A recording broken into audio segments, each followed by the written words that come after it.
Hi everyone, welcome to YB biology classes. आज मैं आपके साथ शेयर कर रही हूँ एमएससी सेकंड सेमेस्टर में जूलॉजी एमएससी जूलॉजी प्रोग्राम का डेल बायो का question paper from IGU university. इसके अंदर क्या था कि हमें टोटल 5 क्वेश्चंस अटैम्प्ट करने हैं और इन 5 में से जो क्वेश्चन नंबर फर्स्ट है वो कंपलसरी है और उसके अलावा unit wise first second third fourth unit में से कोई भी एज़ पर योर चॉइस आप कोई भी 4 क्वेश्चन कर सकते हैं। तो जो क्वेश्चन नंबर फर्स्ट है उसमें कंपलसरी क्वेश्चन में फर्स्ट था हमें डिफ्रेंशिएट करना था between determinant and indeterminate cleavage में। सेकंड था फेट मैप के बारे में बताना था। थर्ड वन इज़ कुछ पैटर्न फॉर्मिंग जीन्स के नाम बताने थे। एक्टोपिक प्रेगनेंसी के बारे में बताना था। माइलोपोइसिस कौन सी प्रोसेस होती है उसके बारे में हमें डिफ़ाइन करना था।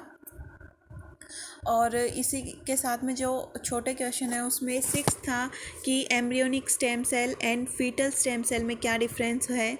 कन्वर्जेंट एक्सटेंशन, ये गैस्ट्रुलेशन के ड्यूरिंग जो मोर्फोजेनेटिक मूवमेंट है उसमें कन्वर्जेंस एंड एक्सटेंशन को एक्सप्लेन करना है। ये कन्वर्स करके एक टर्म बना दी। लैम्बस क्रोमोसोम के बारे में बताना था और ये कहाँ मिलते हैं। तो ये था फर्स्ट क्वेश्चन जो कि कंपलसरी है। इसके अलावा unit first second third fourth में से आप फ्री थे, कोई भी 4 अपनी मर्जी से क्वेश्चन अटैम्प्ट कर सकते हैं। जैसे फर्स्ट यूनिट है, सीधा सिंपल क्वेश्चन दे रखे हैं सारे। फर्स्ट यूनिट में हमें जो ओव्यूलेशन है उसके हार्मोनल कंट्रोल को एक्सप्लेन करना है। Structure and chemistry of sperm, कि स्पर्म का स्ट्रक्चर कैसा है, उसकी फॉर्मेशन, जो उसका हेड पार्ट है, टेल पार्ट है, उसकी जो मिडल पीस वाला पार्ट है वो कैसे बने हैं, उनके अंदर क्या क्या चीज़ें प्रेजेंट हैं, और स्पर्म की जो मोटिलिटी है, जो एक्टिविटी है, उसका रेगुलेशन बताना था। यूनिट सेकंड के अंदर जो ये स्पर्म एग मेम्ब्रेन इंटरेक्शन, मतलब कि पहले हमें एक्रोसोमल रिएक्शन के बारे में बताना है, फिर हमें एग एक्टिवेशन को एक्सप्लेन करना है।